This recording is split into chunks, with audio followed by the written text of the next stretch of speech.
Hello guys, आ चुकी एक नए वीडियो के साथ। आज हम एक्सप्लेन करेंगे देवरा पार्ट 1। मूवी की स्टार्टिंग होती है मुंबई शहर से। मुंबई शहर में पुलिस क्वार्टर होता है जहाँ पे मीटिंग चल रही होती है और वहाँ का मिनिस्टर सारे आईएएस ऑफिसर को बता रहा होता है कि हमारे इंडिया में, हमारी कंट्री में 2 बहुत बड़े टेररिस्ट आ चुके हैं और उनको पकड़ना बहुत ज़रूरी है और उनका नाम है दया और यति।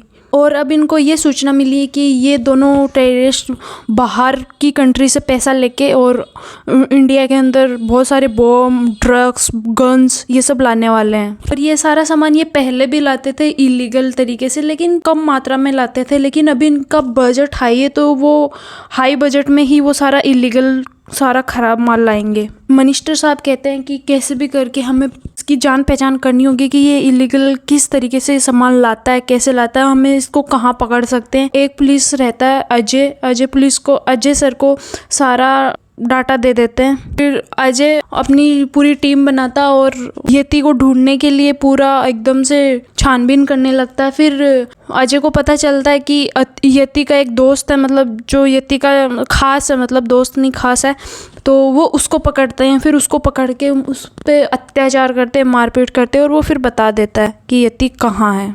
वो बता देता है कि मैं दया और यति के लिए काम करता था, लेकिन 3 महीने से मैंने दया और यति को नहीं देखा है।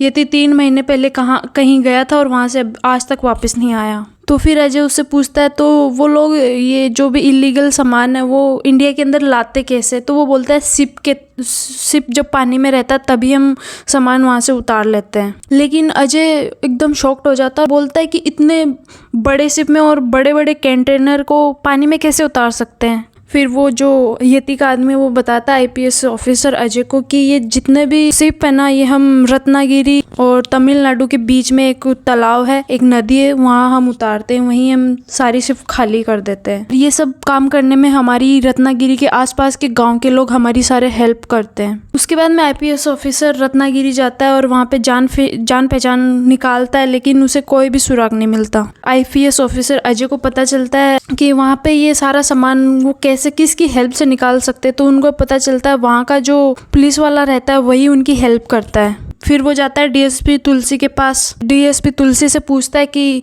मुझे, वो फेक तरीके से पूछता है कि मेरा सामान आ रहा है, मुझे भी सामान निकलवाना है, मेरी हेल्प करो। तो वो तुलसी समझ जाता है कि ये झूठ बोल रहा है और उसे बोल देता है कि सामान ना मैं निकालता हूँ, ना मेरा कोई साथी निकालता है, सामान यहाँ के लोग निकालते हैं। वो बोलता है तुझे किसके पास जाना पड़ेगा। फिर वो बोलता है भैरवा। फिर आईपीएस ऑफिसर अजय भैरा के पास जाता है और वो उसे ये नहीं बताता है कि मैं पुलिस वाला हूँ, पुलिस की तरह नहीं, एक काला धंधा करने वाला की जैसे ही मिलता है। और वो भैरा को जाके बोलता है मुझे भी मेरी शिप से सामान उतरवाना है और इसके बदले तुम जो चाहोगे मैं तुम्हें उतना पैसा दूंगा। लेकिन भैरा जैसे ये सुनता है, भैरा एकदम से गुस्सा हो जाता है और मना कर देता है। जैसे मना कर, अजय बोलता है ये काम तुम्हें करना ही होगा। तो उसके आदमी बोलते हैं हम ये काम छोड़ चुके हैं। तो फिर भी वो भैरा को कुछ ना कुछ बोलता है, तो भैरा को आता है गुस्सा। भैरा उसको बहुत बुरी तरीके से मारता है। पिटने के बाद में आईपीएस ऑफिसर अजय गांव के बाहर आते हैं। बेसिकली उस एरिया में 4 गांव होते हैं, 4 गांव के लोग रहते हैं। तो वो दूसरे गांव में आते हैं। वैसे ही वहाँ पे उसको एक आदमी मिलता है जिसका नाम होता है सिंगप्पा।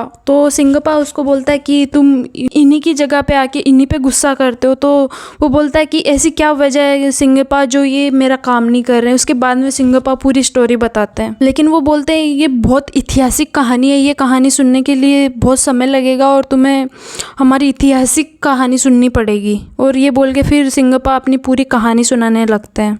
सिंगप्पा बताते हैं कि कुछ साल पहले यहाँ पे एक बहुत बड़ा राज्य हुआ करता था और उस राज्य के लोग बहुत ताकतवर, अपने आप में बलिवान होते थे। उनके जैसे योद्धा आसपास कहीं पे भी नहीं थे। इस राज्य पे आज तक जितने भी हमले हुए वो योद्धाओं ने इस राज्य को बचाया और आज भी वो योद्धाओं को पूजा जाता है, उनका नाम लिया जाता है। जब अंग्रेज यहाँ पे आए थे तो हमारे योद्धाओं ने अंग्रेजों को भी मार कूट के यहाँ से भगा दिया, लेकिन उसके बाद राज्य का पूरा हाल बिगड़ चुका था। फिर वो सभी वीर योद्धाओं ने मिलके अपना पूरा परिवार यहाँ पे बसाया। वो 4 योद्धा थे अलग अलग, तो उन्होंने अलग अलग अपना 4 गांव बनाया। लेकिन उनके पास कमाई का कोई सोर्स नहीं था, तो सारे योद्धाओं ने मिलके पानी के अंदर मछली पकड़ना शुरू किया और मछली पकड़ के अपना पेट भरते थे। लेकिन उससे भी संभला नहीं और दिन पर दिन, पीढ़ी पर पीढ़ी हम और ज़्यादा गरीब होते गए। कहानी को 12 साल पीछे ले जाता और सिंगप्पा बताते हैं हमारे गांव में 2 आदमी आए, डीएसपी तुलसी और मुरग्गा।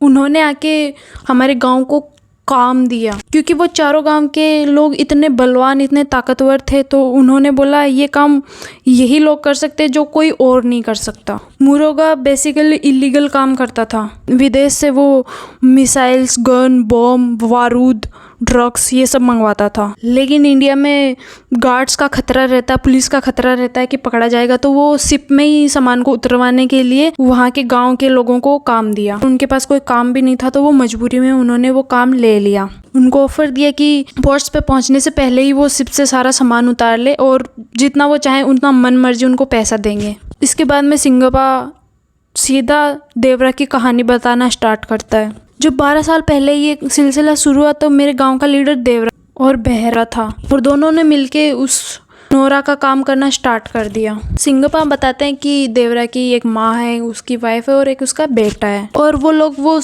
काम करके अच्छा खासा पैसा भी कमाते हैं और बहुत खुशी खुशी रहते हैं। लेकिन हमें धीरे धीरे पता चलता है जो बहरा है वो देवरा से बहुत ज़्यादा जलता है। फिर हमें दूसरे शॉट में दिखाया जाता है, अब होती है वहाँ पे गांव में शस्त्र पूजा। शस्त्र पूजा वो जो कि मतलब उनके दादा पूर्वजों का जो शस्त्र थे उनकी पूजा होती है, और वहाँ पे एक गेम होता है। जो गेम जीतता है वो शस्त्र उसको मिल जाते हैं, वो एक इनाम के तौर पे, एक आशीर्वाद के तौर पे वो शस्त्र उसे मिलते हैं। तो 4 गाँव में से दो जन फाइट करते हैं।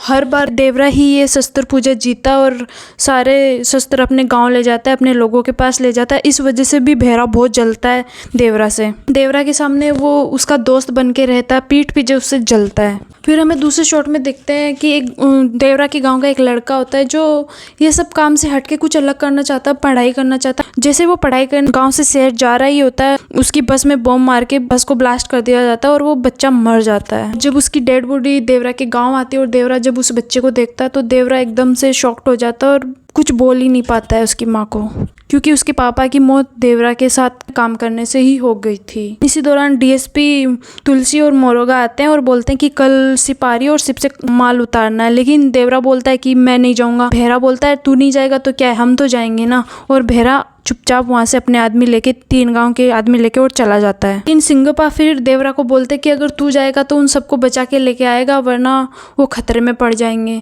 तो फिर देवरा चला जाता है और शिप से सब माल उतार के लेके आते हैं। तब तक वहाँ पे पुलिस वाले आ जाते हैं, तो सारे लोग उनसे झूठ बोलने लग जाते हैं कि हम तो मछलियाँ पकड़ने गए थे। तो वो बोलते इतने सारे योद्धा गए और इतनी सी मछलियाँ लाए। फिर वो बोलता है मैं तुम्हारे गांव के पास का ही हूँ और मैं तुम्हारे बाप दादाओं को सबको जानता हूँ, जो हम सबको बचाने के लिए अंग्रेज़ों से लड़े थे। कितने बलवान, कितने अच्छे योद्धा थे वो। और वो उनको पकड़ लेता है क्योंकि उसको पता चल जाता है कि ये सब शिप से सामान चुरा के आए हैं। वो बोलते हैं कि तुम्हारे बाप दादा देश के लिए अच्छा करते थे और तुम उनके बच्चे हो, मुझे तो तुम पे घिन आती है कि तुम उनके बच्चे हो और तुम चोरियां करते हो। फिर वो कंटेनर खोलता है और वो सबको दिखाता है बॉम्ब, बारूद, गन्स, मिसाइल्स, और बोलता है कि तुम्हारी वजह से कितने लोगों की जान जाती है, यहाँ तक तुम्हारे खुद के गाँव के एक बच्चे की जान भी इन्हीं बॉम्ब और बारूद की वजह से गई। क्रिमिनल्स की हेल्प करते हो, मुझे तो शर्म आती। इतने में ही वो पुलिस वाले के पास फ़ोन आता है कि मुबारक को तुम्हारी एक बेटी हुई। तो वो फिर फ़ोन काट के रोने लग जाता है कि बेटी हुई है ऐसे लोगों के बीच, पता नहीं वो बच भी पाएगी कि नहीं बच पाएगी। इतने में देवरा बहुत सैड हो जाता है और देवरा अपने मन में सोचता है अब से मैं ये सारे इलीगल काम ख़त्म कर दूंगा और ये जो मैंने अभी चुराया है ये भी मैं सही सब यहीं पे छोड़ के चला जाऊंगा। लेकिन बहरा वो सब तीनों गांव के लोग उन पुलिस वालों पे अटैक करने लग जाते हैं और उन सबको मारने लग जाते हैं। यहाँ तक वो जो बड़ा पुलिस वाला था उसको भी मार देता है। देवरा ये सब देख के और ज़्यादा गुस्सा हो जाता है और अपने लोगों को ही मारने लगता है और पुलिस वालों को बचाने लगता है। और वो सबको बचा के अपने गाँव के लोगों को वहाँ से भगा के, और वो सारे पुलिस वालों से देवरा वादा करता है कि आज के बाद से मैं ऐसा कुछ होने ही नहीं दूंगा, आज के बाद से मैं इस देश की रक्षा करूंगा और ना ही मेरे गांव के लोगों को ऐसा करने दूंगा, और आपकी बेटी जिएगी, आपकी बेटी को कोई नहीं मार सकता। उसके बाद में वो गांव में आ जाते हैं और दूसरे दिन डीएसपी तुलसी और मोरुगा आते हैं और वो उनसे अपना सामान मांगते हैं। तो सारे सामान को देवरा पकड़ के नदी में बहा देता और जला देता और बोलता है आज के बाद में ऐसा कुछ नहीं करेंगे हम। चारों गाँव में ऐलान करता है कि आज से मैं ही नहीं, कोई भी आदमी इन लोगों का साथ नहीं देगा, इन लोगों का कोई माल नहीं निकालेगा। बहरा और कुंजारा के लोग देवरा से लड़ने आते और बोलते कि हम तो ये काम करेंगे, हम तो तेरे कहने से नहीं रुकेंगे। देवरा बहुत बलवान दोनों गांव के लोगों को धूल चटवा देता है और उनके शरीर पे एक्स का निशान बना देता है। लेकिन देवरा की बात कोई मानता नहीं है और भैरवा इलीगल काम करने की फिर भी कोशिश करता है, छुप छुप के जाता है, लेकिन जितनी बार वो जाता है वो सारे लोगों को मार के उनकी लाशें बिछा देता है देवरा। फिर धीरे धीरे उसके कहर से सारे गांव के लोग वापस मछलियां पकड़ने लगते हैं और अपना पेट पालने लगते हैं। लेकिन भैरवा चालबाजियां खेल रहा था पीठ पीछे, और वो अब देवरा को रास्ते से हटाने की पूरी कोशिश करता है। अब रैयप्पा की बहन जिसकी शादी नहीं हो रही थी, तो वो नदी में अपनी जान देने चली गई थी। वहीं पे आ जाता है भैरवा और बोलता है कि तुम टेंशन मत लो रैयप्पा, मैं तुम्हारी बहन की शादी मेरे भाई से कराऊंगा। और शादी में फिर बुलाता है देवरा को, और देवरा को नशीला पानी पिला देते हैं। नशे की हालत में उसे मारने की कोशिश करते, मारने की साजिश करते, लेकिन वहीं पे रैयप्पा सुन लेता और वो भैरवा को जाके बोलता है कि तुम्हारे लोग ये क्या बात कर रहे हैं, देवरा इतने महीनों बाद इतने दिनों बाद में बुलाने पे इतने प्यार से है और तुम ये सब करो। तो रैयप्पा को भैरवा बोलता है अगर तेरी बहन मर गई तो, अगर तेरी बहन की शादी में मेरे भाई से नहीं होने दी तो, अगर तू चाहता है तेरी बहन की शादी मेरे भाई से हो तो देवरा को जाके बोल कि शिप से कोई सामान उतारने गया है और वहीं पे उसको मार देंगे। तो रैयप्पा मजबूरी में अपनी बहन की खातिर जाके देवरा को बोलता है कि देवरा हम यहाँ पे शादी में लगे हुए हैं और पीठ पीछे हमारे शिप से कोई इलीगल सामान उतारने गया है। देवरा जैसे वहाँ पहुँचता है, कुंजारा और भैरवा के वहाँ पे बहुत सारे आदमी होते हैं और भैरवा पे अटैक करते हैं, लेकिन भैरवा नशे में था फिर भी उसने सारे लोगों को धूल चटा दी। अगली सुबह चारों गांव के लोग वहाँ इकट्ठा होते हैं और देखते हैं सारे लोगों की लाश बिछी हुई है, लेकिन वहाँ पे देवरा नहीं होता है। और पास ही एक पत्थर पे वो कुछ लिख के जाता है गांव वालों के लिए कि अगर तुम ऐसा करोगे तो मैं फिर आऊँगा, और अब मैं ये गांव छोड़ के जा रहा हूँ, मैं नदी में ही रहूँगा और नदी की रक्षा करूँगा, जो भी नदी में उतरेगा वो तो जान से गया। अब चारों गाँव में डर बैठ गया कि देवरा किसी को नहीं छोड़ेगा, कोई पानी में उतरने का सोचा भी नहीं। फिर सारे लोग धीरे धीरे सारा काम छोड़ देते हैं और फिशिंग स्टार्ट कर देते हैं और डर के माहौल में जीते हैं। इसी दौरान 10-12 साल बीत जाते हैं। अब देवरा का बेटा जो वरा होता है वो जवान हो जाता है और वो हम शकल डुप्लीकेट अपने बाप का एकदम देवरा के जैसा दिखता है। उसमें देवरा जैसा पावर्स उतनी शक्तियाँ नहीं थी, मतलब बेसिकली वो एक भोला सा फट्टू बच्चा होता है। देवरा एक बहुत बड़ा वीर था, लेकिन ये बहुत डरपोक है। भेरा अभी भी जिंदा और भेरा अभी भी गुस्सा, देवरा को मारने की साजिश अभी भी वो उसकी चालू ही रहती है। देवरा ने जिन जिन लोगों को लास्ट टाइम मारा था उस सब के बच्चों को इकट्ठा करता है और उनको ट्रेनिंग देता है पानी में कैसे कूदना, और सबको बताता है कि देवरा ने तुम्हारे बाप को मारा, तुम्हें अपने बाप का बदला लेना। सबको तैयार करता है, ट्रेंड करता है। कुछ लड़के एक दिन देवरा की बेटी को छेड़ देते हैं, यानी कि वरा की बहन को। वरा को गुस्सा आता है तो जाके सबको कूट के आता है, लेकिन गलती से वरा से एक लड़का जान से मर गया। वरा को पता चलती है कि मेरी वजह से किसी की जान चली गई, तो वो डर जाता है और जाके भेरा को बोलता है कि भेरा मैंने नहीं मारा है, वो गलती से मरा और उसने मेरी बहन को ऐसे ऐसे बोला इसलिए मैंने मारा, लेकिन मैंने नहीं मारा। भेरा मेरा विश्वास कर, मैं तुम में से एक में से ही हूँ। तो भेरा बोलता मैं तुम पे कैसे विश्वास करूँ, चल मैं विश्वास कर लूँगा, लेकिन मेरे लोगों के साथ तुझे भी नदी में जाना होगा और अपने बाप का सामना करना होगा। और सारे लोगों के साथ के इलीगल माल लेने के लिए, और वरा को भी वो साथ में भेज देता है, लेकिन इस बार जो होता है वो बहुत खतरनाक था। वरा को बोलता है अगर तेरा बाप देवरा तुझे दिखे तो तेरे बाप को तुझे ही मानना होगा, तब मैं तुझे मानूंगा कि तू हम में से एक में से है और मेरी छत्र छाया में तब तू रहेगा। और जैसे वो शिप के पास पहुंचते वैसे हम देखते हैं कि उन सबको पकड़ पकड़ के कोई तो मार रहा होता है, एक एक को चुन चुन के मार रहा होता है। जिसको मारा उसकी पीठ में एक्स बना हुआ, तो सब समझ गए कि देवरा आ गया है। और वहीं पे एक बहुत बड़ा खुलासा होता है कि वहाँ पे देवरा नहीं, देवरा का बेटा वरा ये सब कर रहा होता है, अपने बाप के नाम का खौफ बनाए रख रहा है।